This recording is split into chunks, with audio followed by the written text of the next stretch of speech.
wabarakatuh.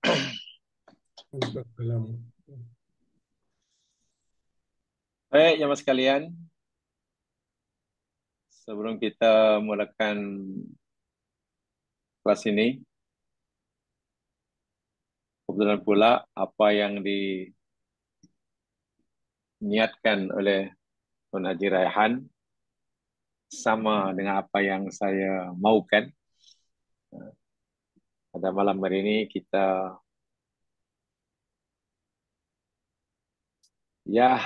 paling kurang kita mampu ingin memberikan bantuan dengan doa, di samping tentunya bantuan-bantuan material yang jamaah semua sudah tahu dan caranya bagaimana di mana-mana senang sekarang. Sebab Nabi memberitahu pertama, doa silahul mukmin. Doa itu senjata atau pedang orang mukmin. Yang keduanya, baginda juga bersabda, ittaqu da'watal madlum. Fa inna laisa bainahu wa bainallahi hijab. Takutlah oleh kamu akan doa orang yang teraniaya. Karena sesungguhnya antara dia dan Allah tidak ada hijab. Artinya Nabi memberitahu kita bahwa doa orang yang teraniaya Allah pasti akan kabulkan. Cepat maupun lambat. Dan sebagaimana kita ketahui, secara umum, umat Islam secara umumnya, dan saudara-saudara Islam di Gaza pada khususnya, dalam keadaan yang benar-benar teraniaya dan dizalimi. Maka sebagai rasa persaudaraan dalam Islam, paling tidak kita tidak boleh bakhil dengan doa ini. Jadi tolong diaminkan. Kita akan membaca doa yang dalam istilah hadis dipanggil doa kepatuhan kita kepada Allah kerana turunnya bencana. Orang selalu sebut kunut nazilah. Doa kunut nazilah itu sebenarnya doa kepatuhan seorang hamba kepada Tuhannya, memohon kepada Allah ketika berlaku musibah dan bencana menimpa. Kita ikhlaskan niat kita masing-masing pada Allah SWT. Kita sedarkan dan akui kelemahan diri kita kepada Allah SWT dan memohon ihsan dan rahmat Allah SWT bagi seluruh umat Islam khususnya dan bagi saudara Muslim di Gaza pada umumnya dan pada Muslim Gaza khususnya. Amin. Bismillahirrahmanirrahim. Alhamdulillahirabbil alamin. Allahumma salli ala Muhammad wa ala ali Muhammad. Allahumma inna nas'aluka bi anna lakal hamd. La ilaha illa antal mannan badi'us samawati wal ard. Ya dzal jalali wal ikram. Ya hayyu ya qayyum. Allahumma inni a'udzu biridhaka min sakhatik wa bi mu'afatika min uqubatik. Wa a'udzu bika minka la uhsi thana'an 'alaika anta kama atnaita ala nafsi. Ya Allah, ya Tuhan kami, sesungguhnya kami, ya Allah, berlindung dengan ridhamu daripada kemurkaanmu. Kami berlindung dengan kemaafanmu daripada siksamu. Dan aku berlindung denganmu darimu.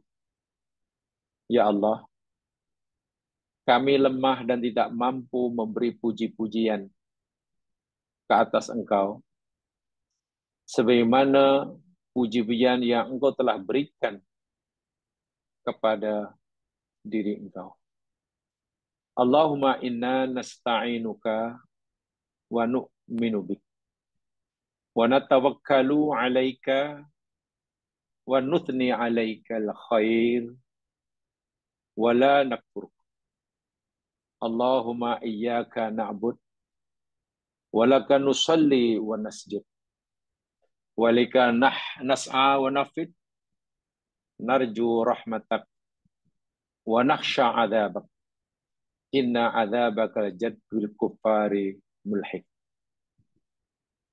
Ya Allah, ya Tuhan kami memohon pertolongan kepadamu ya Allah. Kami beriman sepenuhnya denganmu ya Allah. Dan kami bertawakal, menyerahkan segala ikhtiar dan usaha kami ke atas Engkau. Kami memberi puji-pujian dengan sebaik pujian-pujian kami ke atasmu ya Allah. Terhadap segala kebaikan yang Engkau telah berikan pada kami, dan kami sekali-kali tidak mengkufurinya. Ya Allah, kepadamu kami menyembah. Kerenamu kami salat dan kami sujud. Dan kepadamu dan kerenamu ya Allah, kami menjalani kehidupan, berikhtiar dan berusaha. Kami mengharapkan rahmat-Mu ya Allah, karena kami takut akan siksa-Mu. Karena sesungguhnya siksa-Mu amat keras dan pasti akan Engkau timpakan kepada orang-orang yang kufur.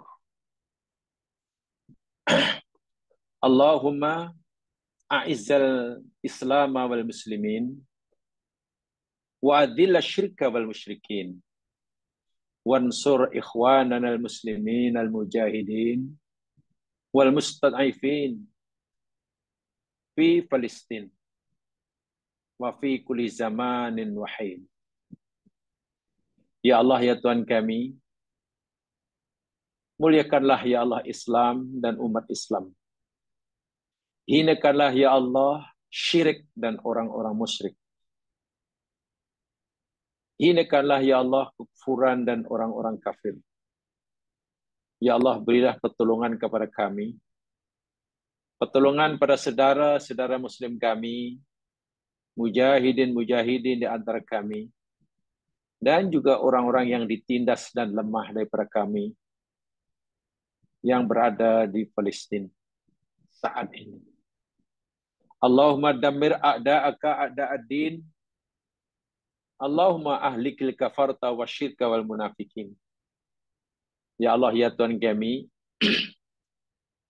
hancurkan dan binasakanlah ya Allah musuh-musuhmu, musuh bagi agamamu. Binasakanlah ya Allah orang-orang kafir, orang-orang musyrik dan orang-orang munafik, dan orang-orang yang menentang agamamu.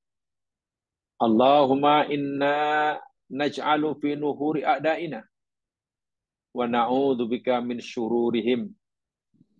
Allahumma baddid syamlahum farriq jam'ahum syattit kalimatahum zalzil aqdamahum salit alaihim kalban min kilabik.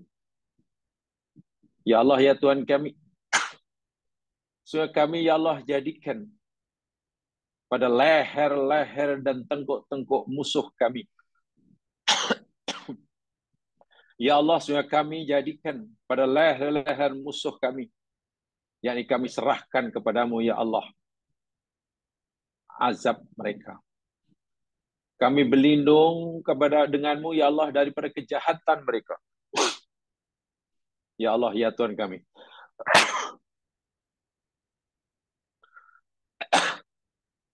Porak-porandakanlah, ya Allah, perpaduan mereka. Cerai beraikanlah, ya Allah, usaha mereka. Hancurkan, ya Allah, ikhtiar dan tipu daya mereka. Gegarkanlah, ya Allah. Goncangkanlah, ya Allah, pendirian dan pegangan mereka. Ya Allah, ya Tuhan kami, kalahkan mereka, ya Allah, dengan anjing-anjing yang Engkau kirimkan kepada mereka. Ya Qahar, ya Jabbar, ya Muntaqim. Ya Allah, ya Allah, ya Allah, ya Rabbal Alamin. Allahumma, ya munzilal kitab, ya mujriyas sahab, ya hazimal ahzab, ihzimil kuffar, ihzimil yahud, ihzimil yahud, ihzim man wallahum, wansurna alaihim. Ya Allah, ya Tuhan kami, Tuhan yang telah menurunkan kitab, Tuhan yang telah menggerakkan awan, Tuhan yang telah menurunkan hujan, Tuhan yang telah mengalahkan tentera-tentera sekutu dalam peperangan Ahzab. Hancurkan dan kalahkan mereka, ya Allah, musuh-musuh kami dan musuh-musuh kamu daripada orang kafir. Hancurkan, kalahkan mereka, ya Allah, musuh kami dan musuh Engkau dari kalangan Yahudi. Hancurkan dan kalahkan mereka, ya Allah, orang-orang yang ada di belakang musuh-musuh kami, yang sentiasa memberi pertolongan pada mereka. Berilah pertolongan ke atas kami. Allahumma anta qawi wa nahnu du'afa nasku du'fa quwwatina. Allahumma anta rabbuna wa nahnu ibaduk. Ya Allah, ya Tuhan kami, Engkaulah zat yang maha kuat. Kami hamba-hambamu, makhluk yang sangat lemah. Kami mengadu kepada kepada Engkau, ya Allah. Betapa lemahnya diri ini. Betapa sedikitnya usaha diri ini. Ya Allah, Engkau adalah Tuhan kami, dan kami adalah hamba-hambamu. Allahumma rzuqna warzuqhum syahadatan bisabilik. Ya Allah, ya Tuhan kami, berikanlah kepada kami, ya Allah, syahadah. Berilah kami, ya Allah, kemuliaan mati syahid kepada kami dan kepada mereka yang sedang berjuang di jalan-Mu. Ya Allah, Rabbana atina fid dunya hasanah wa fil akhirati hasanah wa qina adzabannar. Ya Allah, ya Tuhan kami, berikanlah kepada kami, ya Allah, kebaikan di dunia. Berikan kepada kami kebaikan di akhirat. Lindungi kami, ya Allah, daripada api neraka. Allahumma hadha du'a wa mikal istijabah. Istajib du'ana ya mujibah da'wat. Ya Allah, inilah doa permohonan kami. Dan Engkau jugalah satu Tuhan yang berhak mengabulkan permohonan hamba-hambanya yang lemah. Kabulkanlah permohonan kami. La taruddana khaibin. La taj'ana bi'nu'aka min al-ashqa'ina dimil khasirin. Birahmatika ya arhamar rahimin. Ya Allah, ya Tuhan kami, janganlah Engkau tolak permohonan kami. Janganlah Engkau usir hamba-Mu yang lemah ini, ya Allah, dalam keadaan kecewa. Kerana Engkau tidak kabulkan permohonan hamba-Mu yang lemah. Wahai Zat yang maha pengasih, lagi maha penyayang. Sallallahu ala Muhammad wa ala alihi wa sahbihi jema'in. Walhamdulillahi rabbil alamin. Taqabbalallahu minkum.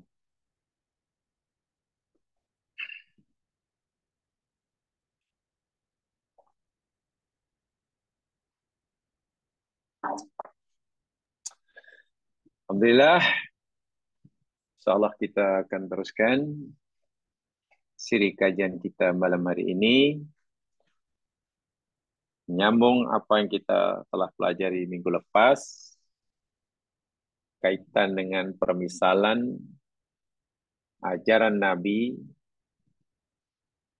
yang Nabi sampaikan pada kita, yang Nabi bukan seperti mana hujan yang lebat yang menimpa bumi.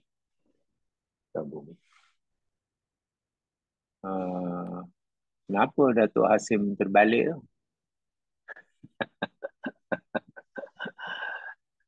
Tok Sim, kenapa terbalik tu?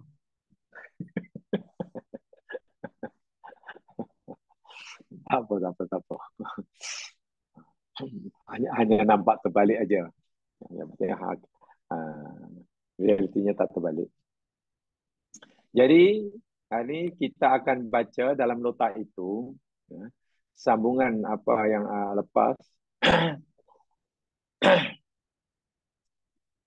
yakni bermula daripada apa kitab Imam Al-Qurtubi. Lihat dalam nota.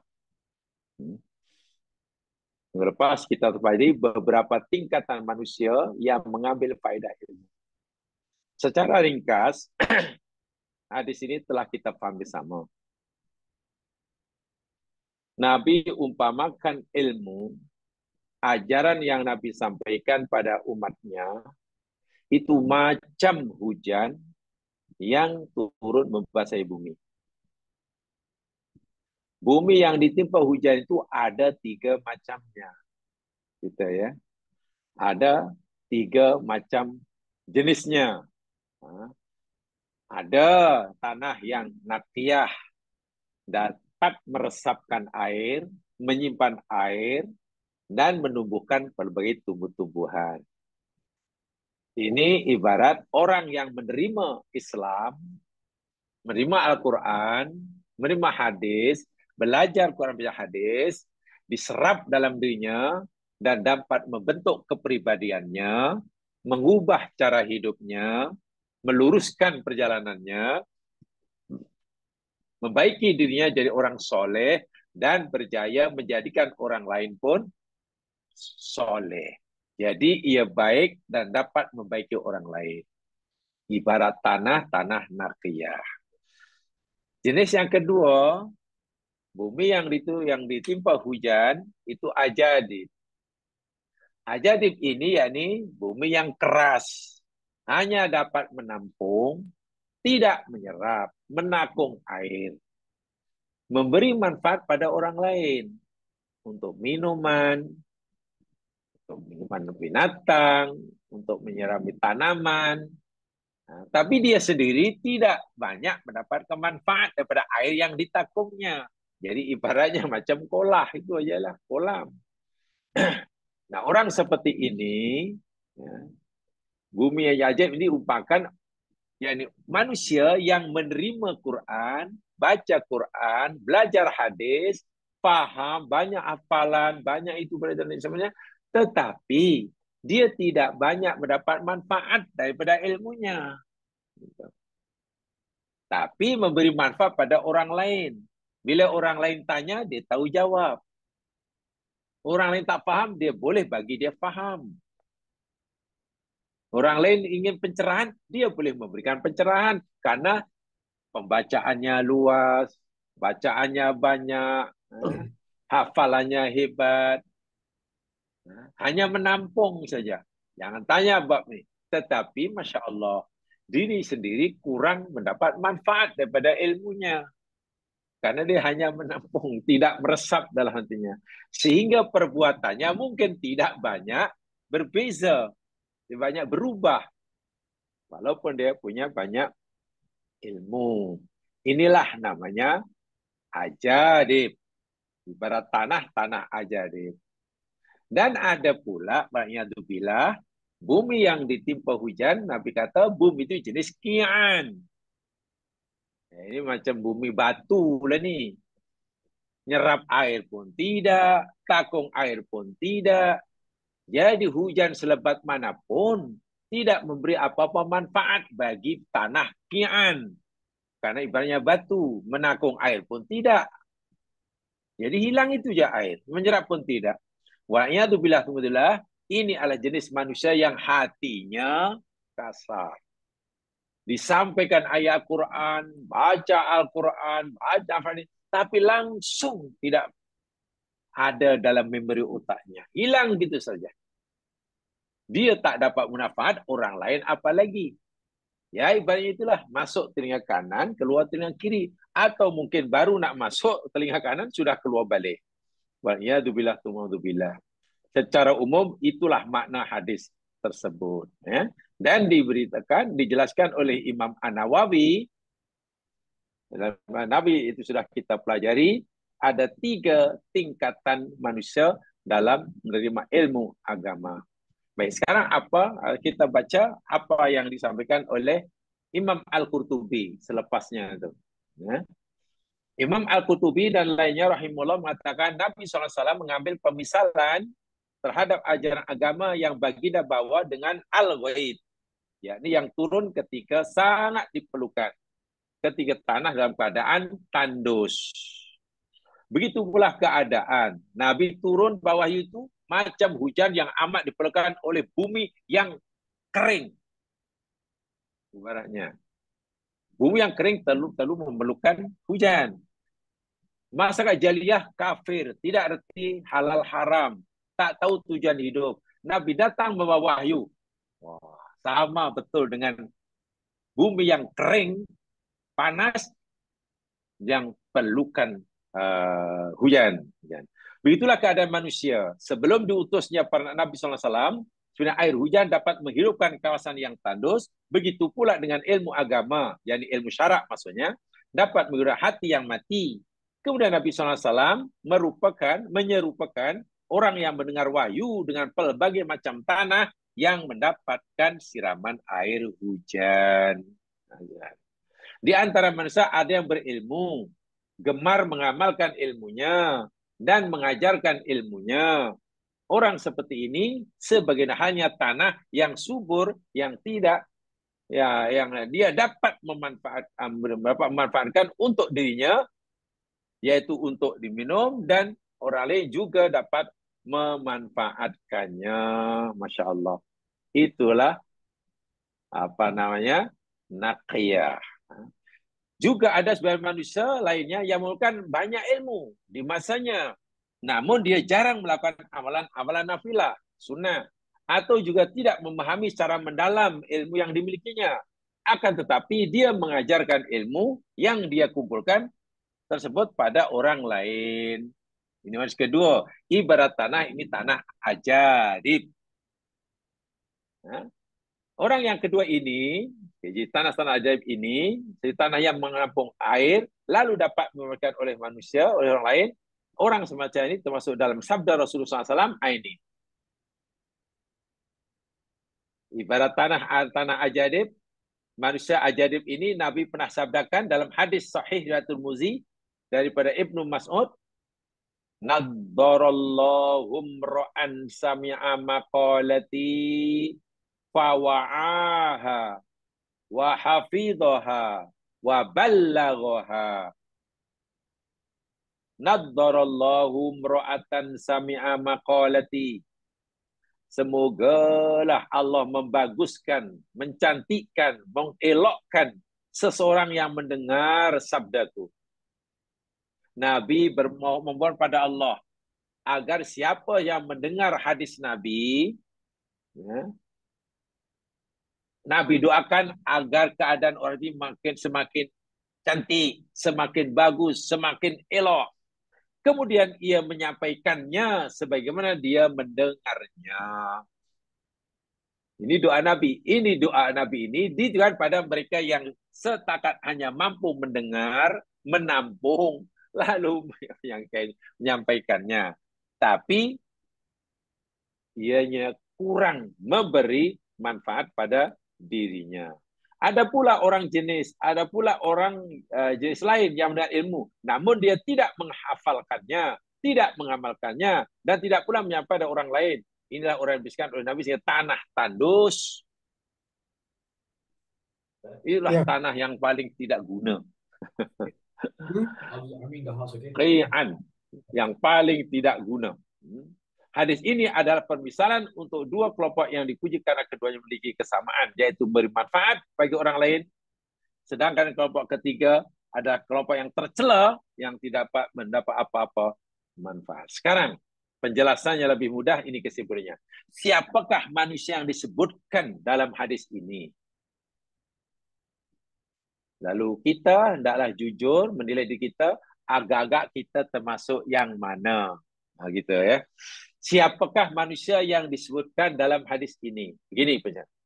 Manusia jenis pertama adalah penerus para rasul, pewaris para nabi, al-anbiya wal mursalin. Mereka inilah yang menegakkan agama ini dengan ilmu. Dia dapat ilmu daripada Nabi, melalui Al-Quran, hadis Nabi, kemudian menyampaikannya dan menegakkannya, memperjuangkannya. Sama ada memperjuangkannya dengan mengamalkannya, ataupun menegakkannya dengan menyampaikan dan menyebarkannya. Ini jenis yang pertama. Beramal, berdakwah, mengamalkan dan menyampaikan. Mengajak orang lain pada ajaran Allah dan Rasulnya. Mereka inilah pengikut para nabi yang sebenar. Inilah tanah Naqiyah. Beruntung. Apatah lagi Nabi memberitahu kita. Yakni, afdalul a'mali adwamuha wa in qalla. Sebaik-baik amalan atau amalan yang paling utama, yakni amalan yang berterusan walaupun sedikit.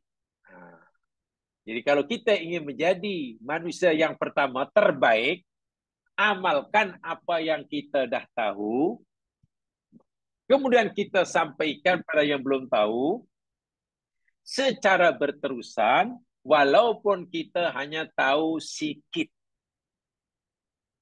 Itu orang bertuah. Kata pendakwah-pendakwah terkenal dalam figur dakwah, sampaikan agama Allah ini. Maknanya dakwahkan ajaran Islam ini sehingga kamu menjadi pandai. Jangan tunggu menjadi pandai dahulu baru nak menyampaikan kebenaran. Ingat, umat Islam sebenarnya adalah umat dakwah. Setiap kita ini umat dakwah, pendakwah. Sebab itu apa yang kita tahu, kita sampaikan. Kita amalkan, kita sampaikan. Siapapun. Dahulu kita tak tahu benda itu salah, maka kita buat. Sekarang kita dah tahu, kita tinggalkan. Kawan-kawan kita, bila kita telah meninggalkan perbuatan yang dahulu kita lakukan, ya pasti akan terikut-ikut. Berdakwah tidak semestinya dengan ucapan, bahkan berdakwah dengan perbuatan. Lisanul hal afsah min lisanil maqal, kata orang Arab. Kalau mungkin dalam bahasa, kalau ikut bahasa jamaah sekalian, yakni action speaks louder than word. Nah, itu bahasa jamaah. Kalau bahasa orang Kota Damansara, lisanul hal afsah min lisanil maqal. Hafiza. Itu kalau bahasa Kota Damansara itu. Kalau bahasa Bukit Jelutong lain.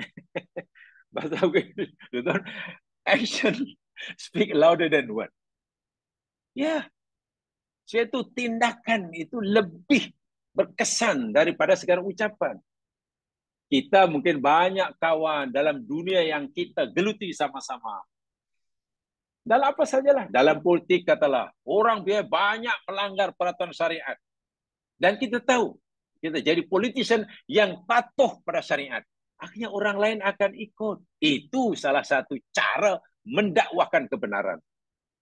Oh iya ya, orang itu rupanya yang penting bukan menang, yang penting yakni tidak melanggar peraturan agama. Ah. Bukan yang penting menang, menghalalkan segala cara, tak boleh. Dalam peniaga, yang penting yakni ikut syariah. Untung atau rugi itu di tangan Allah. Apakah ruginya kita jika kita telah patuh syariah dalam berikhtiar, walaupun kita rugi? Kita patuh syariat dapat ridha Allah, walaupun rugi. Kita langgar syariah, untung banyak, tapi Allah benci. Tenangkah hidup dibenci oleh Allah, walaupun Allah bagi kita keuntungan banyak? Karena keuntungan yang banyak yang kita dapatkan karena kita mengasyarak, itu bukan rahmat, tapi itu adalah istidraj. Nah, inilah yang perlu kita amal. Kalau kita ingin jadi penerus para nabi. Walaupun kecil, walaupun sedikit, tapi kita lakukan secara berterusan, itulah amalan yang Allah paling suka. Jadi bila saya katakan kita semua umat dakwah, tidak semua dakwah itu berceramah, tidak. Tidak. Dakwah dengan hal, dengan keadaan, dengan contoh, dengan perbuatan. Biar semua orang katalah menipu, ya kita tetap jujur. Tak apa, walaupun seorang diri. Biar semua orang kong kaling kong, ya kita tidak mau melibatkan diri. Ya sudah. Nah, nanti kita akan dapat merasakan hasilnya. Betapa manisnya istiqomah kita dalam menjalani kehidupan. Mungkin kita berpenat-penat ketika menjalani syariat Allah, ikut peraturan Allah di dunia. Mungkin setahun, mungkin 2 tahun, 10 tahun. Ya, sepanjang umur kita. Tapi bila kita sudah tinggalkan dunia ini, kita akan merasakan kemanisannya yang luar biasa.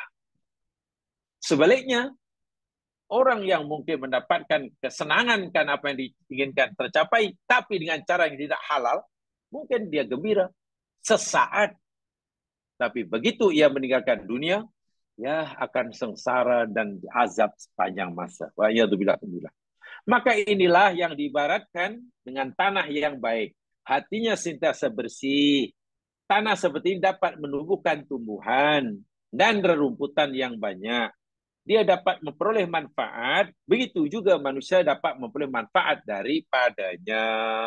Inilah dipanggil nakiyah, pewaris para nabi. Kalau orang-orang seperti inilah yang menggabungkan ilmu dalam agama dan kekuatan dalam berdakwah. Ingat, bila saya sebut kata berdakwah, tidak sebenarnya bercakap.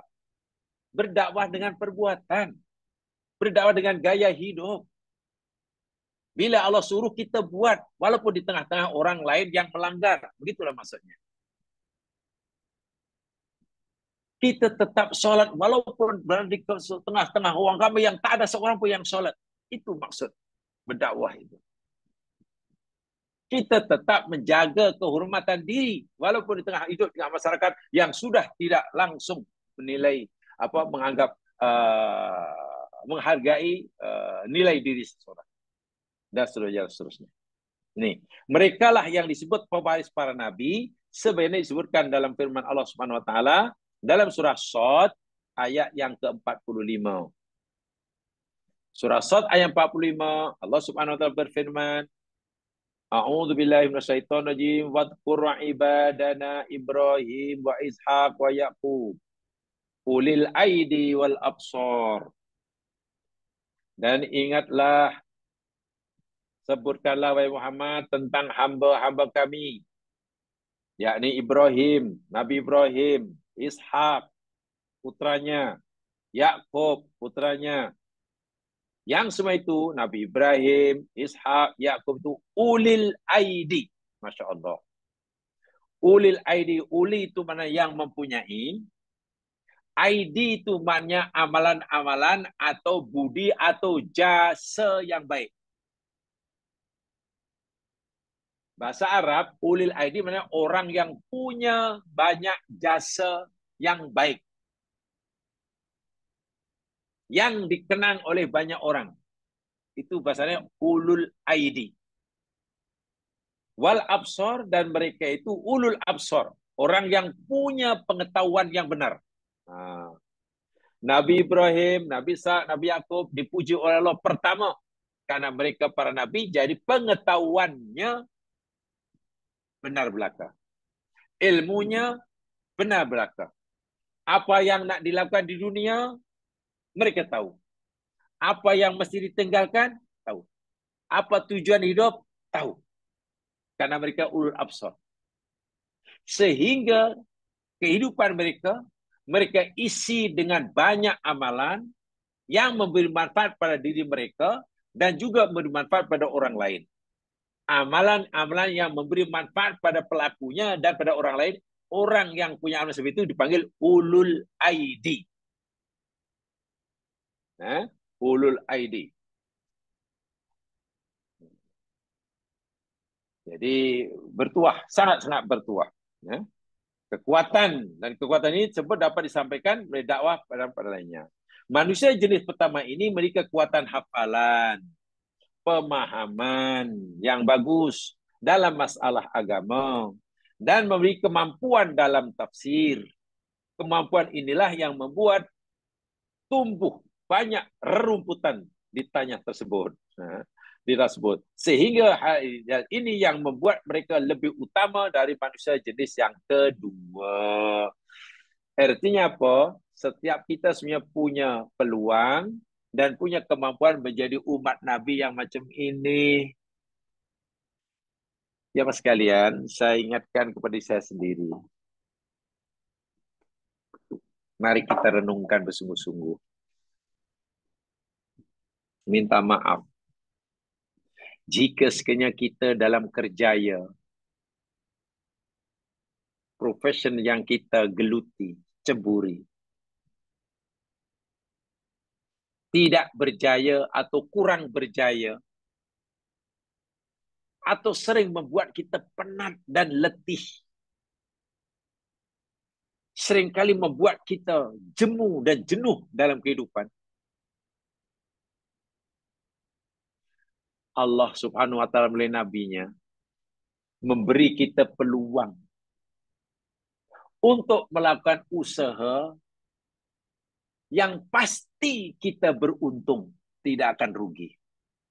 Yang pasti kita berjaya, tidak akan menyesal. Yang pasti hidup kita akan tenang setenang-tenangnya, dunia dan akhirat. Apakah usaha yang Nabi janjikan, yang pasti saat kita tenang, berjaya, bahagia, inilah punya ilmu agama yang betul, mungkin tidak banyak, tapi terus berusaha. Dan yang sedikit itu kita pegangi, kita yakini, kita amalkan sehingga boleh mengubah gaya hidup kita daripada gelap menjadi terang, daripada bengkok menjadi lurus, dan kita istiqomah dalam menjalinnya. Alhamdulillah, jika keteguhan istiwa kita beramal ini menyebabkan orang lain mengikuti kita. Amalan kita dapat dicontoh orang lain. Orang lain mencontohnya. Jika kita telah meninggal di dunia ini, dah tak lagi hidup di dunia, selagi masih ada orang yang meneruskan perbuatan kita, gaya hidup kita yang betul tadi, di alam barzah, hingga kita bangkit di akhirat, terus menurut kita akan mendapatkan ganjaran. Ini yang dimaksud oleh Nabi. Ilmun yuntafa'u bih. Selagi jasa budi yang kita tanam di dunia diikuti oleh orang lain, terus menerus, walaupun mungkin kecil, kita berada di dalam barzah, kita tak mendapatkan pencin pahala, pasti berjaya dan tidak kecewa. Sebab mungkin dalam usaha-usaha yang lain yang diceburi oleh manusia, manusia yang kecewa. Ada orang terjun dalam dunia sukan, banyak yang gagal. Dan yang berjaya pun kadang-kadang kerjanya happy-nya sesaat, walhal trainingnya bertahun-tahun. ingin menjadi juara lari pecut dunia. Manusia terpantas di planet bumi. Sehingga lari 100 meter hanya akan masa 9,50 saat. Tak sampai 10 saat. Dinobatkan menjadi manusia terpantas di planet bumi. Memanglah, sukanya luar biasa. Suka luar biasa. Jadi betul-betul lah. Waktu itu di Lampung, bahagia. Melompat-lompat keliling padang. Tapi tahu berapa lama dia train? Training dia berapa lama? 4 tahun dia sekalian. Jaga makanan, jaga itu kan. Menikmati kesenangannya berapa minit agaknya? Atau mungkin 1 minggu masih melompat-lompat karena keriangan? Kalau 1 minggu masih melompat-lompat lah. Ya memanglah ada pemain bola sepak katalah berjaya skor, melompat-lompat, di padang. Maklum dia skor dan menyatakan timnya menang. Berapa lama agaknya merasakan kegembiraan yang begitu memuncak? 2 hari, 3 hari, sebulan? Atau mungkin selepas sebulan dia masih melompat-lompat? Wah, kalau macam pasti dia tak akan terpilih jadi pemain. Mungkin akan malah diriatkan. Sebab apa budak ini dah 1 minggu masih melompat-lompat ni apa sah?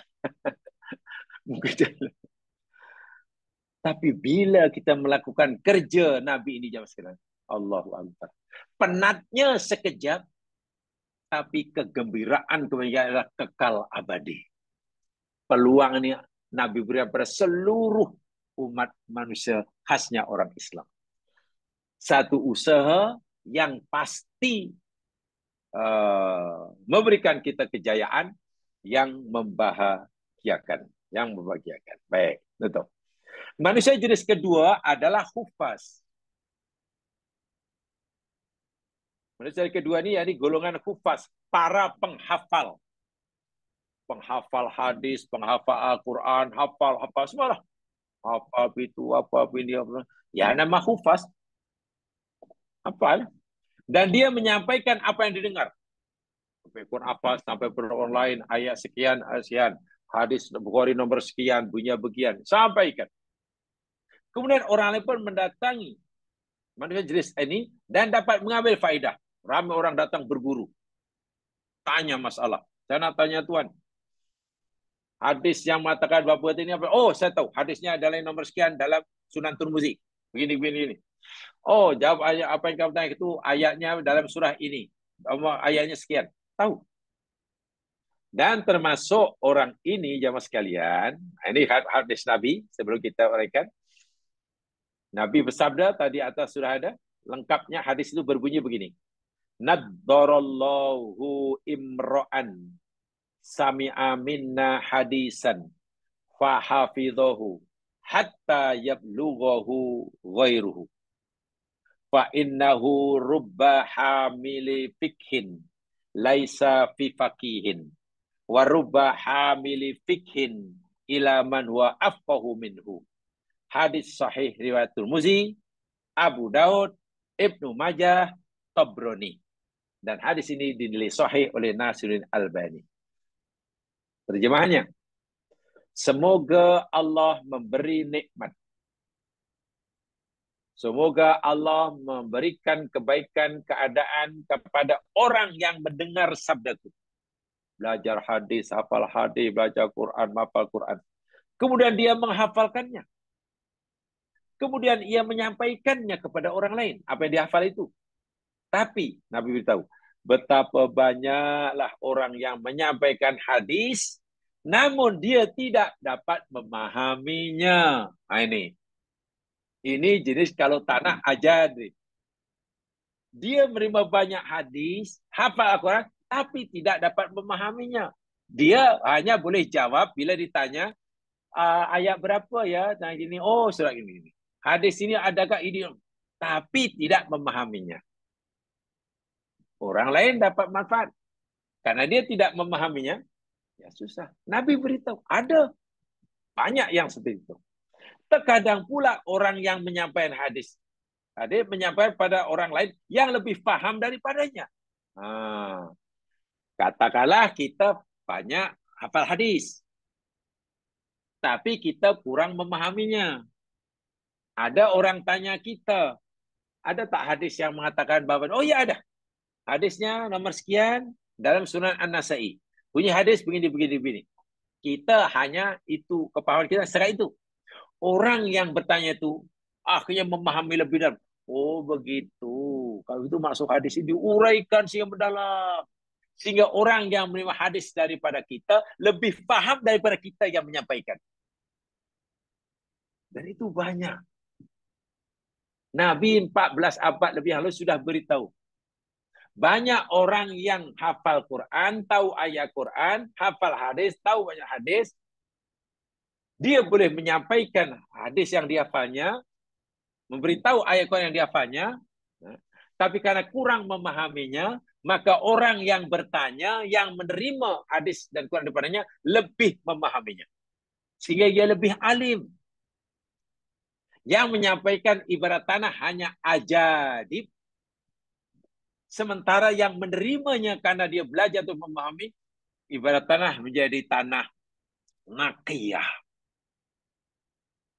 Untung yang menerima kalau gitu ya. Untung yang, dan itu banyak sekali jamaah sekalian. Nabi sudah beritahu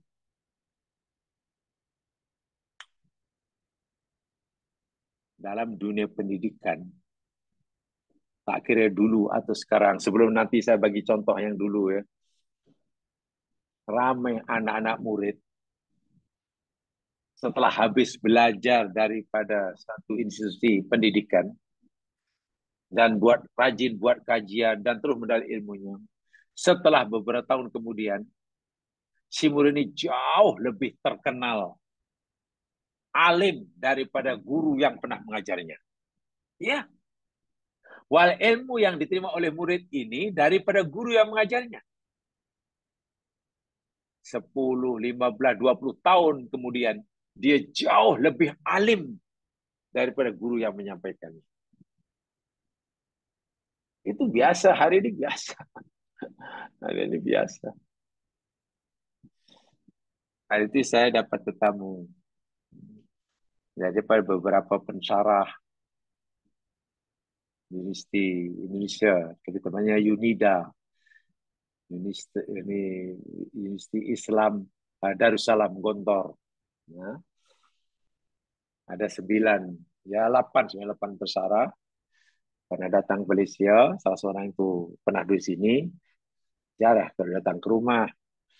Ya, adalah dalam 4 orang yang saya kenal gitu ya, udah lama gitu kan, baiklah. Ada seorang yang semua kebanyakan yang ini sudah dapat PhD, doktor semuanya. Mesir, dapat Pakistan.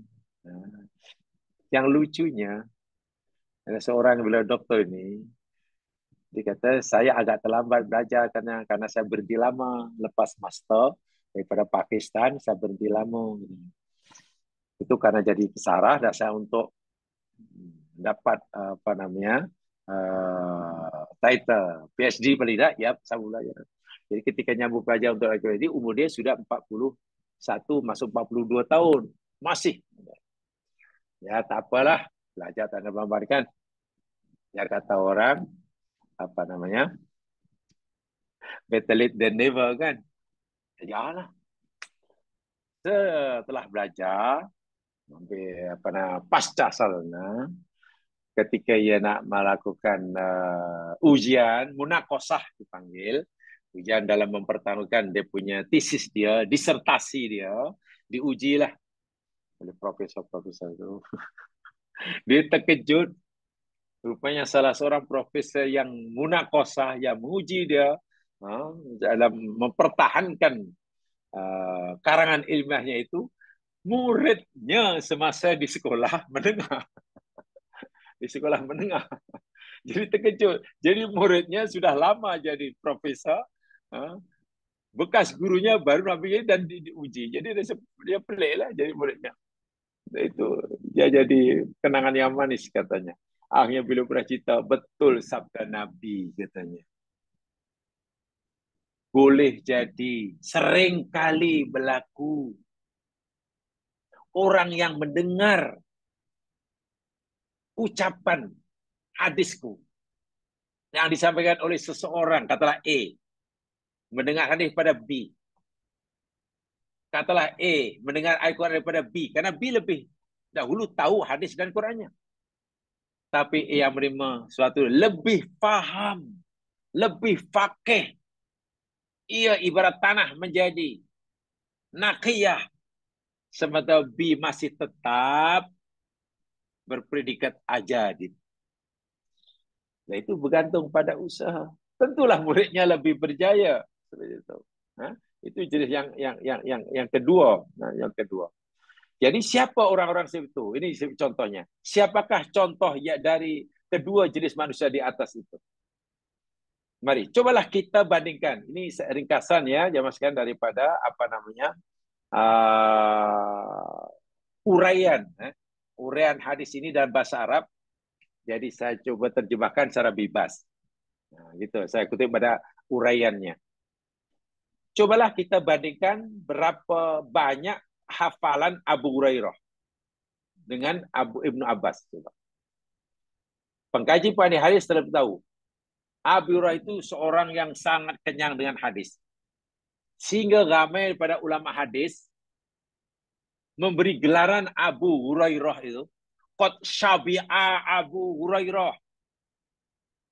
Bahasa bebasnya, terjemah bebasnya, Abu Hurairah itu perutnya dah kenyang dengan hadis. Walaupun Abu Hurairah itu tak cukup lama lah bersama dengan Nabi, tapi beliau seorang sahabat yang paling banyak mendapat hadis, mendengar hadis, menyimpan hadis pada diri dan menyampaikan. Jadi masanya begitu bergaul dengan Nabi dihabiskan 24 jam untuk terus bersama dengan Nabi, merekodkan ucapan Nabi, merekodkan perbuatan Nabi. Itu kalau kita baca hadis mesti an Abi Hurairah itu banyak sekali. Ulama hadis mengatakan perut Abu Hurairah itu kenyang dengan hadis. Memang sangat banyak. Abu Hurairah adalah sahabat yang paling banyak meriwayatkan hadis. So, ya, itu sudah diakui itu dari Nabi SAW. Beliau menyatakan hadis-hadis tersebut sebagaimana yang dia dengar. Aku dengar Nabi bersabda, ini. Aku melihat Nabi melakukan perbuatan gini. Gitulah. Dan beliau terus belajar siang dan malam, mencatatkan, merekodkan ucapan Nabi dan perbuatan Nabi. Dibanding dengan Ibnu Abbas. Ya, dibandingkan dengan Ibnu Abbas. Walaupun Ibnu Abbas ini sepupu Rasulullah, daripada sejak zaman bayi lagi di bawah asuhan Nabi, ya bahasa kita jadi anak angkat lah, membesar jadi keluarga Nabi. Maknanya 24 jam bersama Rasulullah. Tetapi dari segi merekodkan, menulis, menyampaikan hadis, Abu Hurairah lebih banyak daripada Ibnu Abbas. Ya, macam mana boleh jadi begitu? Abu Hurairah orang luar, Ibnu Abbas orang dalam. Macam mana Ibnu Abbas kalah banyak meriwayatkan hadis daripada Abu Hurairah? Ya. Jika kita melihat dengan Ibnu Abbas, diriwayatkan oleh Ibnu Abbas ini tidak sebanyak diriwayatkan oleh Abu Hurairah. Namun, lihatlah keluasan ilmu yang Ibnu Abbas miliki dalam masalah tafsir dan menggali faedah-faedah ilmu. Sungguh sangat luas dan mendalam sekali. Bahasa mudahnya, Abu Hurairah itu ibaratnya menakung air. Ya, ibarat tanah ajadib. Dia banyak merekodkan, banyak melihat, tetapi kurang mendalami maksud sabda Nabi. Sementara Ibnu Abbas kurang meriwayatkan hadis berbanding Abu Hurairah. Kurang menceritakan hadis berbanding Abu Hurairah. Tetapi Ibnu Abbas ini orang yang sangat rajin mendalami makna sabda Nabi. sangat istiqomah dalam mengkaji, mendalami apa makna Al-Quran. Sehingga ilmu kefahaman yang dimiliki oleh Ibnu Abbas tentang hadis Nabi, tentang Al-Quran, jauh lebih dalam dan lebih luas daripada Abu Hurairah. Artinya, kalau kita bandingkan antara Abu Hurairah dengan Ibnu Abbas daripada segi banyaknya hafalan hadis, Abu Hurairah menang. Ya. Tapi bila kita buat pedang dari aspek pemahamannya, kedalaman pemahamannya, kedalaman ilmunya, ketajaman analisanya terhadap hadis Nabi dan ayat Quran, Ibnu Abbas mengalahkan Abu Hurairah. Ini berlaku pada zaman Nabi.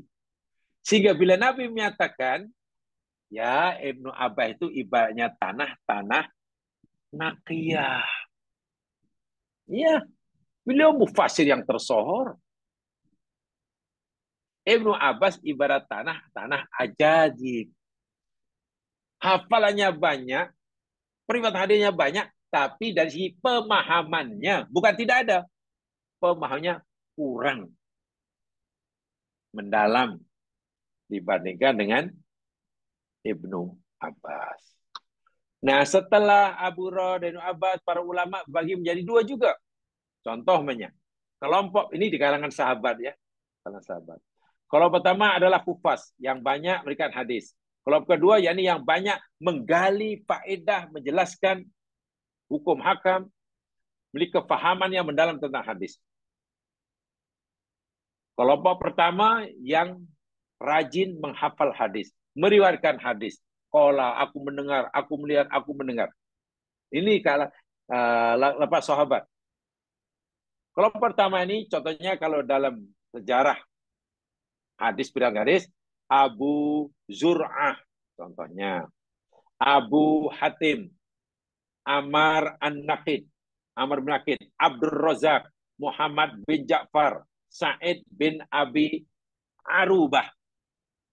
Orang-orang yang disebutkan ini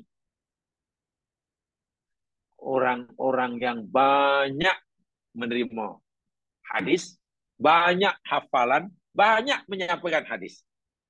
Tetapi kurang mendalam pemahamannya. Kurang mendalam pemahamannya. Mereka inilah golongan yang banyakkan hadis namun sedikit dalam menggali faedah dan hukum dari hadis. Adapun kelompok kedua, dia kurang banyak menyampaikan hadis. Bukan tidak menyampaikan hadis, kurang. Karena kerjanya bukan menampung, merekod, bukan. Masanya lebih banyak digunakan untuk mendalami, memahami secara mendalam, mengkaji, tadabbur kalau dalam bahasa kita. Sehingga pemahamannya terhadap ayat Quran, pemahaman terhadap hadis Nabi jauh lebih mendalam. Kelompok kedua ini contohnya Imam Malik, mengasas mazhab Maliki, Malik bin Anas namanya. Imam Asy-Syafi'i, Muhammad bin Idris Asy-Syafi'i, Imam Al-Auza'i, Imam Ishaq, Ahmad bin Hanbal, Al-Bukhari, Abu Daud. Ini orang-orang jemaah sekalian yang bukan sekadar menerima hadis, tapi tak sebanyak yang dilakukan oleh Abu Hatim, Muhammad bin Ja'far. Kenapa? Di samping menerima, mereka mendalami, coba memahami apa yang dimaksud oleh Nabi ini.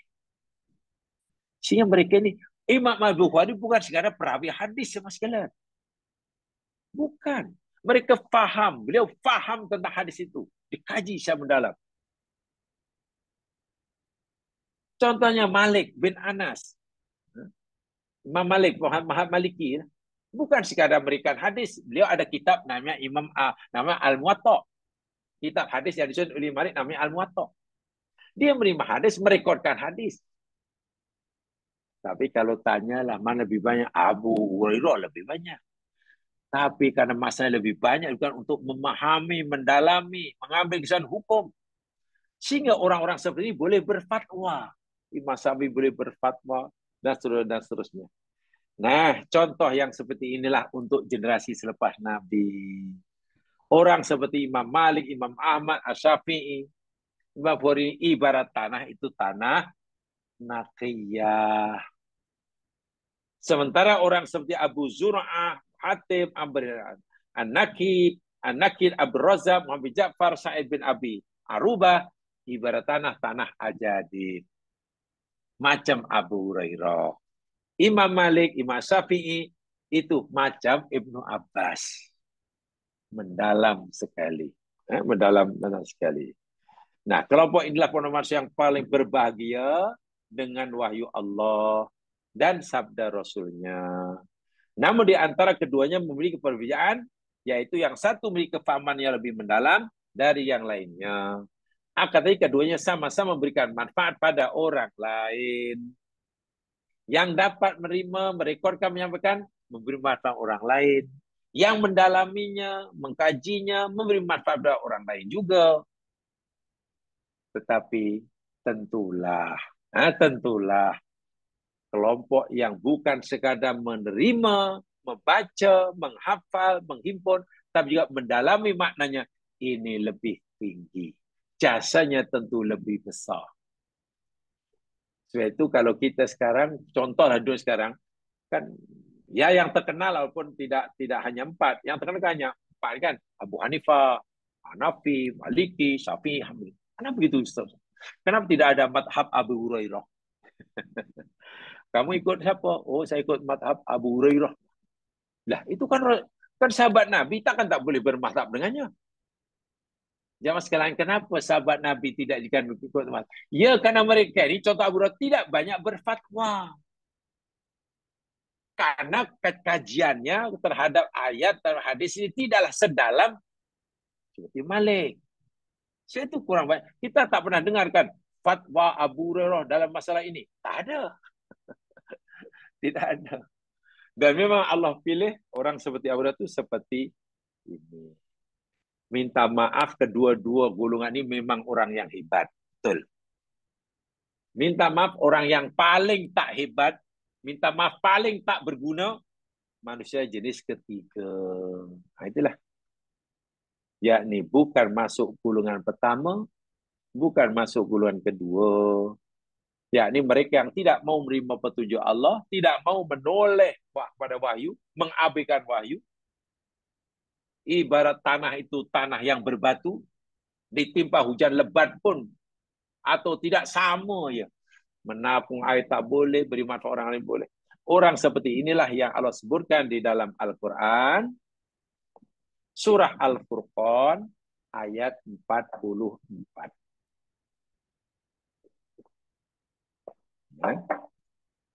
Orang ini disebutkan oleh Allah dalam Al-Quran surah Al-Furqan ayat 44. A'udzu billahi minasy syaithanir rajim.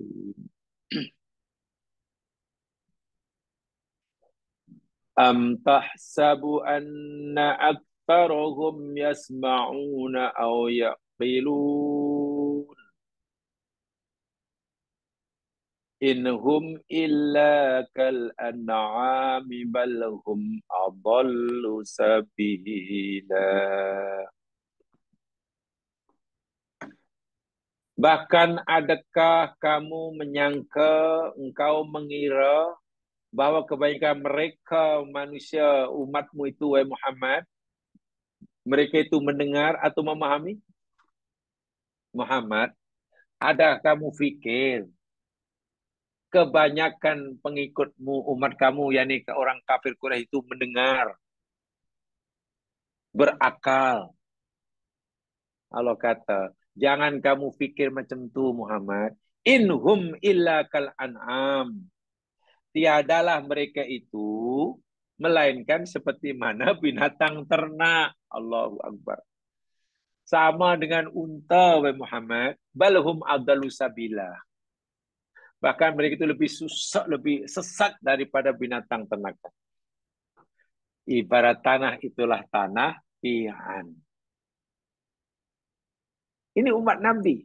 Hujan lebat pun langsung tidak bermanfaat pada diri sendiri dan Diberi peringatan ke tak peringatan serupa ya. Dapat Quran ke tak dapat Quran, tak, sama je hidupnya. Allahu Akbar. Macam mana ya? Ada Quran ke tak ada Quran ke disampaikan hadis Nabi ke disampaikan Nabi, sama. Langsung tidak berubah hidupnya. Macam itu juga. Wa iyadzubillah jamaskan. Mari saya tunjukkan ayatnya. Lihat surah Al-Baqarah. Orang-orang seperti ini, lihat surah Al-Baqarah ayat-ayat yang pertama, ayat yang ketujuh, surah yang ketujuh, coba. Inilah firman Allah Subhanahu wa taala bagi orang yang seperti ini, ibarat tanah-tanah Ki'an tu. Mulai ayat ke-6. Al-Baqarah mulai ayat ke-6. 2 ayat saja. Innal ladzina kafaru sawa'un 'alaihim a'anzartahum am lam tunzirhum la yu'minun. Innal ladzina, sesungguhnya orang-orang yang kafaru, mereka kufur,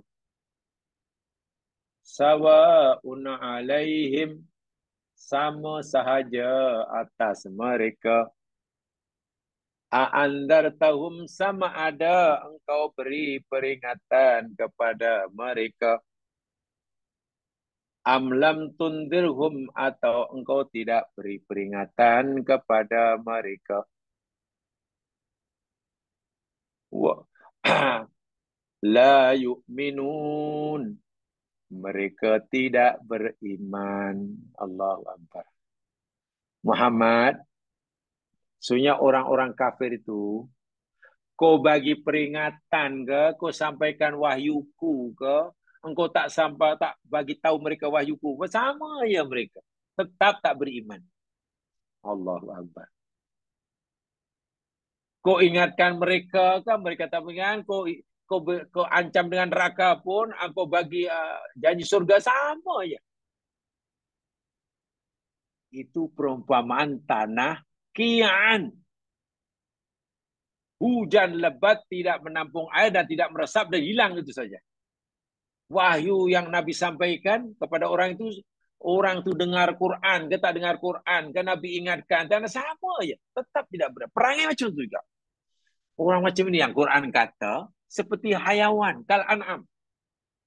Apa sebabnya? Qatamallahu ala qulubihim. Allah telah menutup, mengunci, Allah telah seal ala qulubihim, atas hati-hati mereka. Allahu Akbar wal billah. Wa ala sam'ihim, dan atas pendengaran mereka.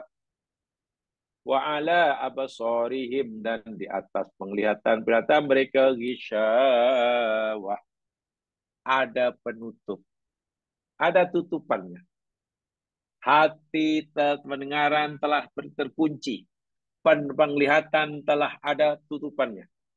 Walahum adzabun azim.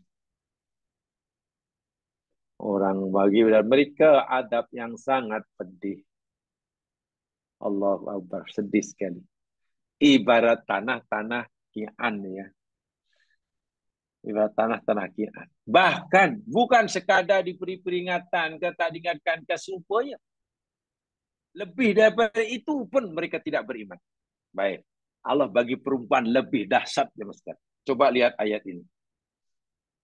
Ini perumpamaan yang Allah berikan buat mereka yang lebih dahsyat daripada ayat ini, untuk orang-orang yang ibarat tanah Ki'an. Hujan selebat manapun tidak beri apa manfaat bagi tanah seperti itu, dan tidak menimbulkan manfaat, berikan manfaat bagi orang lain. Lihat firman Allah di dalam surah Al-An'am. Surah Al-An'am, surah yang ke-6. ayat 111. 111. 111.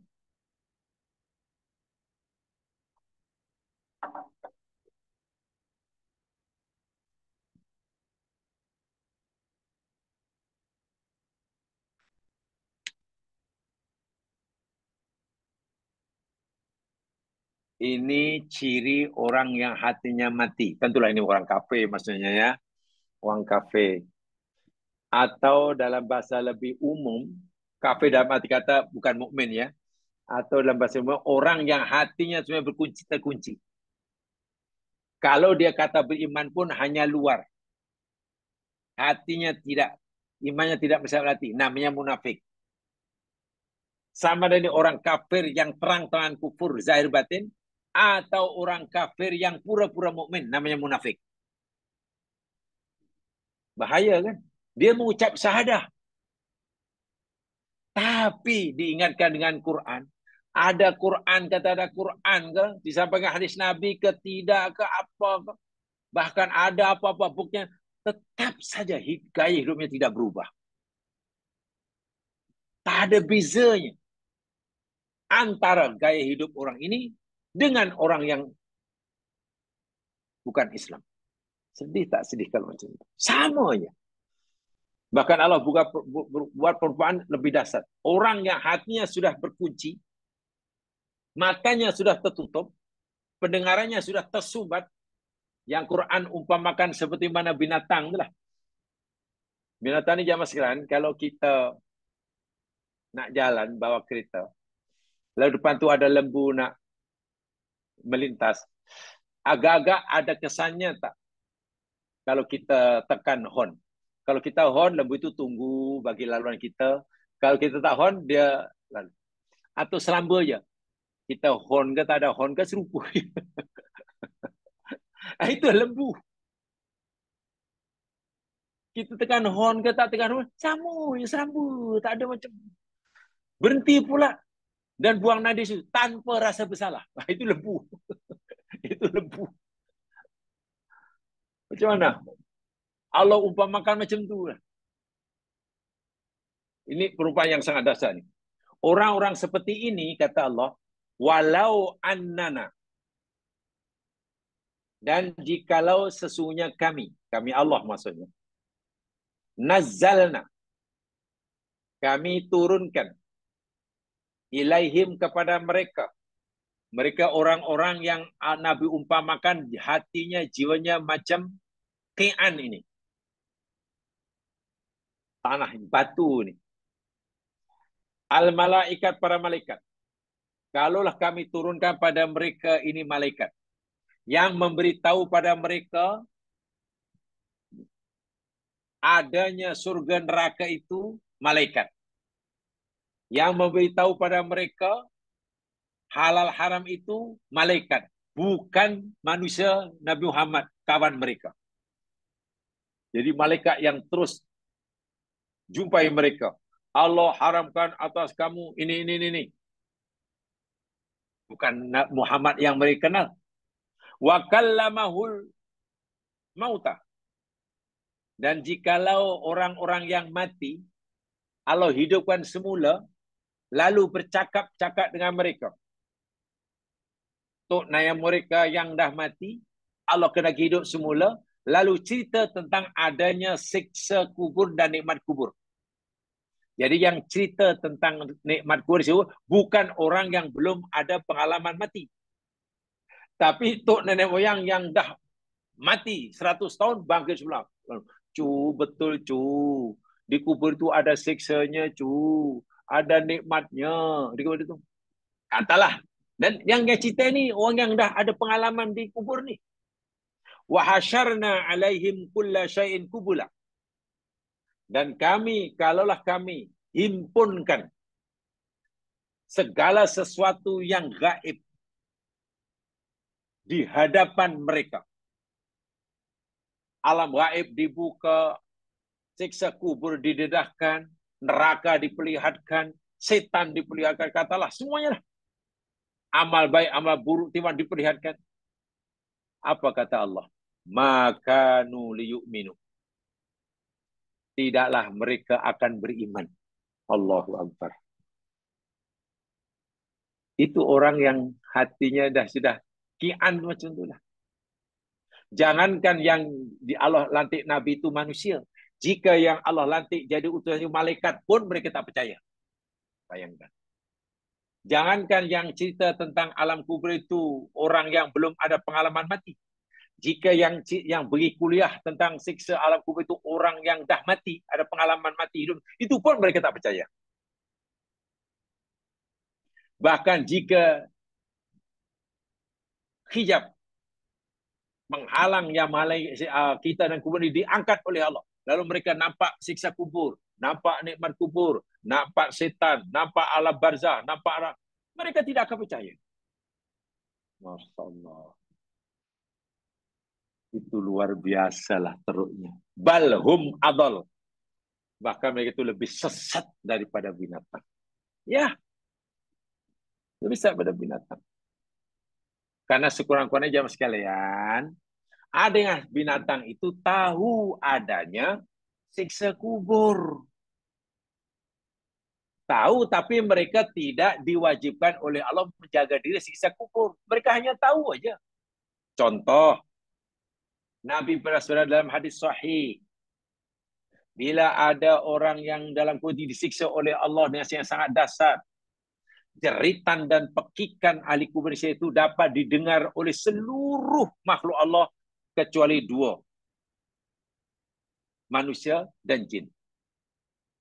Maknanya binatang ini mendengar jeritan orang yang di dalam kubur. Ya. Tapi apakah daya kalau ayam dengar pun tak boleh bagi tahu kita. Lagi pula ayam tidak wajib menjaga diri siksa kubur karena dia tak akan disiksa. Nabi bersabda, "Idza sami'tum siyahadik." Apabila kamu mendengar ayam jantan berkokok waktu fajar, fad'ullah, segera kamu mohon kepada Allah, berdoa pada Allah, doa yang baik. Kenapa? Karena saat ayam jantan berkokok itu, waktu sahur itu, fa'innahu ra'at malaikatan. Karena dia sedang melihat malaikat. Masya Allah. Sepertiga malam terakhir, dalam hadis sahih, malaikat banyak turun. Turunnya malaikat tidak diketahui, apalagi dilihat oleh manusia. Tetapi ayam jantan boleh melihatnya. Dan sebagai tanda bahawa ayam jantan telah melihat, ayam beritahu kepada kita dia berkokok. Berkokok. Tapi ya ayam tak diwajibkan untuk berdoa, ya kokok aja lah. Tapi orang yang hatinya dah mati, jangankan yang jadi Rasul itu manusia, Adam, Idris, Nuh, Hud, Nabi SAW. Jika yang menyampaikan wahyu oleh malaikat sekalipun mereka tak percaya. Jangankan yang cerita alam kubur itu orang yang belum ada pengalaman mati. Jika yang menyampaikan kuliah siksa kubur itu tok mereka yang ada pengalaman mati, itu pun mereka tak percaya. Jangankan alam-alam gaib yang tak nampak mereka akan percaya. Jika alam gaib ini Allah dedahkan melihat pada mereka pun, mereka tetap tidak percaya. Orang-orang suri hatinya, wa'iyadzubillah, yakni jenis hati kalau tanah macam tanah qiyaan. Dan ini tentulah orang yang paling merugi sekali. Jadi paling tidak jamaah untuk kita, ya pastilah hendaklah kita berbeza. Kita yang sudah belajar, kita yang sudah tahu mana buruk, hendaklah kita berusaha untuk berbeza dengan mereka yang tak belajar. Allah sendiri beritahu kita, hal yastawil ladina ilamun wal ya'lamun. Adakah sama orang yang tahu dengan orang yang tak tahu? Ya tentu tak sama. Kalau orang yang tahu ilmu agama dan tak tahu agama sama aja, ya baniyatubillah tumudubillah. Ya. Penutupnya ya mas sekalian, Imam An-Nawawi saya kutip daripada apa kata Imam Nawawi dalam kitabnya, terjemahnya begini. An-Nawawi mengatakan, fi hadzal hadis anwa'un minal ilmi. Dalam hadis ini terdapat beberapa pelajaran. Ya. Minha darbul amtali wa minha darbul ilmi wa ta'lim. Di antaranya yakni pemisalan petunjuk dan ilmu. Dalam hadis ini mengajarkan satu yakni permisalan, perumpamaan, petunjuk dan ilmu. Juga di dalamnya adalah pelajaran mengenai keutamaan ilmu dan orang yang mengajarkan ilmu. Hadis ini memberikan tentang perumpamaan ilmu dan petunjuk Nabi. Diumpamakan seperti mana hujan. Juga dia tentang keutamaan ilmu dan juga keutamaan mencari ilmu. Wasyiddatil hasyi alaihima, hadis ini juga menyuruh kita untuk bersungguh-sungguh dalam mencari ilmu dan dalam menyebarkan ilmu. Bahasa yang mudah dipahami, mencari ilmu sebenarnya kita kena full time. Bukan part time. Apalagi hanya sometime. Malang sekali, no time. Kacau betul. Ya, suatu apa saja. Duduk seorang diri, boleh kita dapat ilmu. Mungkin sedang berfikir, iya, itu macam mana. Ya, ilmu. Cari ilmu tidak semestinya di kelas usroh. Ya, itu yang dimasukkan full time ini. Tidak boleh part time. Syiddatul hati alim. Ini kata cuma Imam Nawawi. Wadamil i'radi anil ilmi. Hadis ini juga berisikan celaan. Mencela kepada orang yang berpaling daripada ilmu dan juga berpaling atau tak mau berusaha mencari ilmu. Itu kesimpulan Imam Nawawi dalam Syarah Muslim. Sebab hadis ini diberi saran oleh Imam dalam kitab beliau Syarhul Muslim lin Nawawi. Ya. Inilah penjelasan singkat mengenai hadis ini ya sekalian. Sungguh, jika seorang betul-betul merenungkannya, tentu dia akan tergerak hati untuk mencari ilmu syara, ilmu agama, mempelajari akidah yang benar, dan ajaran Nabi yang sahih. Juga dia akan bergerak hati untuk menjaga dan menghafal ilmu tersebut, juga agar dia mendapatkan keutamaan lebih, yaitu hendaknya seorang berusaha memahami ilmu yang dia miliki sehingga dapat bermanfaat untuk diri sendiri. Setelah itu adalah setiap mesti dapat menjadi insan yang selalu bermanfaat bagi orang lain. Jabir bin Abdullah berkata, khairun nasi anfa'uhum linnas. Sebaik-baik manusia yang paling banyak memberi manfaat kepada orang lain. Manfaat yang dapat diberikan adalah dengan mendakwahkan ilmu, sama ada melalui hafalan yang diberikan atau ditambah dengan pemahaman yang mendalam terhadap ilmu tersebut. Sungguh sangat banyak cara untuk belajar dan menyampaikan atau berdakwah dalam saat ini. Melalui berbagai macam media, seperti media cetak, dunia maya, handphone yang tengah ini boleh jadikan sarana untuk menyampaikan ilmu. Ya, ini paling mudah. Tapi juga alat yang paling mudah untuk burak. Terpulang pada kita. Pada kita lah. Namun janganlah seorang menjadi orang yang tercela karena enggan mempelajari ilmu syara, enggan mengamalkannya, dan enggan mendakwahkannya. Terima sekalian, inilah penjelasan hadis Nabi yang dikatakan oleh Bukhari Muslim. Sahih hadisnya ya, daripada Abu Musa al-Asy'ari. Sebagaimana yang saya nyatakan minggu lepas, setelah kita paham seperti ini, agak-agak kita yang telah belajar Quran, baca Quran, dengar hadis, belajar itu, ibarat tanah yang kering lalu Allah turunkan hujan. Kita ini ibarat tanah, jiwa kita ibarat tanah ini jenis yang macam mana, ini perlu kita renungkan masing-masing. Ada kadar ini macam tanah naqiyah, alhamdulillah. Atau mungkin paling tidak kita ini menjadi tanah ajaib. Alhamdulillah kita mencontohi Abu Hurairah. Atau mungkin kita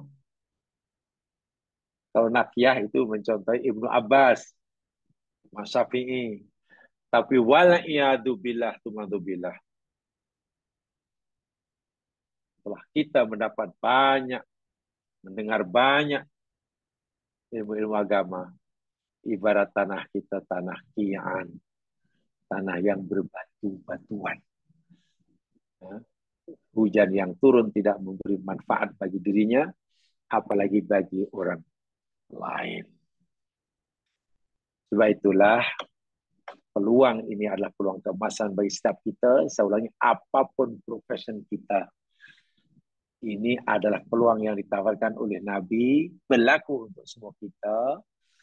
Jadi malah kita merebut peluang ini, seberapa banyak yang boleh kita raih, agar Allah Subhanahu Wa Taala benar-benar memberikan kejayaan kita di dunia dan akhirat. Sebab saya kata tadi boleh jadi. Kita hanya berharap, tapi boleh jadi usaha yang kita lakukan dalam hidup ini, profesi yang kita geluti, boleh jadi ia kurang memberikan kita bekalan untuk kita bawa ke akhirat. Boleh jadi. Tapi kita boleh berharap dan kita boleh berusaha. Tapi apa yang Nabi beritahukan pada kita hadis ini, bila kita lakukan pasti ia menjadi bekalan yang hebat untuk kita jumpa Allah Subhanahu wa taala. Subhanallah, itulah. Dan masanya tidak Allah, Nabi tak beritahu, terpulang pada kita. Tapi kalau yang lain kan masanya terhad. Ya. Minta maaf saya tidaklah meremehkan kegiatan aktiviti orang lain. Ada orang lain yang sibuk. Ya, banyak orang yang ingin menyibukkan diri, tak nak duduk termenung. Tapi dengan cara yang pelik-pelik. Menghabiskan tenaga, umur yang pelik, tapi ya ingin sibuk lah. Ya. Tapi kalau sibuknya kan apa? Akhirnya jadi pengerusi atau yang dipertua. Atau jadi presiden. Apa? Presiden Persatuan Congkak Malaysia. Ya jadi apalah. Akhirnya tiap 2 hari meeting ke sana kemari. Wah, sibuk. Saya sibuk. Tak ada masa lah saya dapat. Ya, saya ada jawatan baru lah. Jadi Presiden Persatuan Congkak Malaysia. Allahu Akbar. Apa yang dicari lah gitu. Tapi puas. Ini hidup ini bukan masalah puas. Tak puas. Hidup ini masalah yang kita lakukan jadi bekalan atau jadi bebanan. Bukan masalah seronok tak seronok. Inilah kalau kita tak paham, kalau kita paham benar agama, nanti kita salah pilih. Saya sibuk, alhamdulillah saya sibuk sekarang. Jadi saya tak merasa kesepian lah walaupun pencen.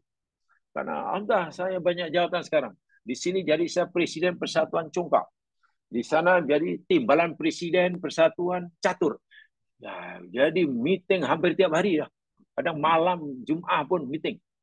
Hari itu bahkan meeting sampai pukul 2 pagi. Mencakap macam mana nak memajukan tim kita dalam tarik tali ini. Tarik tambang. Allahu Akbar, jangan habiskan umur untuk bukan apa itu. Sia. Saya masih ingat zaman ketika saya mula-mula pindah ke KD dahulu. Di belakang tu bagian tentang dekat kawasan kilang gitu, yang belum ada kilang, ada tanah lapang. Tiap pagi itu saya jadi tahun akhir 90-an. Banyaklah kapal terbang rendah. Jadi saya pikir itu ada kapal terbang nak landing di Subang Airport. Tapi kalau kapal terbang itu kenapa nampak kecil? Atau pasal tinggi jadi kecil. Jadi saya pergilah jogging ke kawasan kilang itu. Waktu belum banyak kilang. Rupanya adalah, minta maaf saudara kita yang sudah, ya tentu sudah pencen lah. Yang waktu umurnya pun sudah lebih 60-an, pencen lah.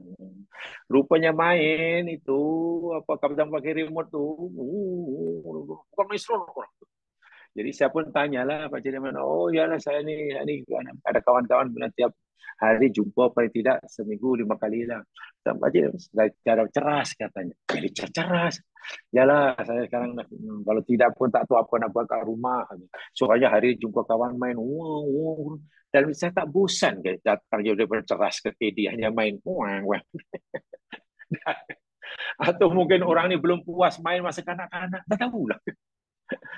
Lepas tu balik nanti okey lepas tu kita minum kopi, lepas tu balik mandi, lepas tu baca surah kapur, lepas tu tidur. La ilah, takkan hidup diisi macam itu. Tapi sekarang dah tak ada lah. Sampai itu dah tak ada, dah berdiri hilang semua. Tapi ya Allah, rupanya ada ketuanya sebab saya sempat borak. Ini ada ini ketua dia katanya. Ya ini apa bendahari dia. Allah Akbar walillah. Ya, mana sibuk dengan benda macam tu. Rugi ya. Rugi sangat.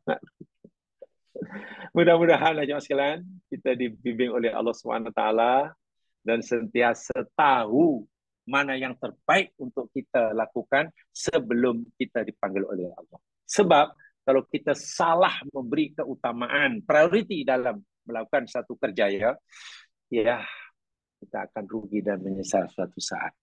Dan ternyata kita tidak mau berlaku seperti itu. Itu saja. Mudah-mudahan diberkati oleh Allah SWT. Kurang lebih yang mau dimaafkan. Mari kita dengan bacaan tahfiz kifarah dan surah wal asri. Subhanakallahumma wa bihamdika asyhadu alla ilaha illa anta astaghfiruka wa atubu ilaik. A'udzu billahi minasyaitonir rajim. Wal 'ashr. Innal insana lafi khusr illa alladziina aamanu wa 'amilus shalihat. Wa tawasaw bil haqq wa tawasaw bis sabr. Assalamualaikum warahmatullahi wabarakatuh. Waalaikumsalam. Terima kasih Ustaz. Terima kasih Ustaz. Terima kasih Datuk Azmi. Sama. Terima kasih.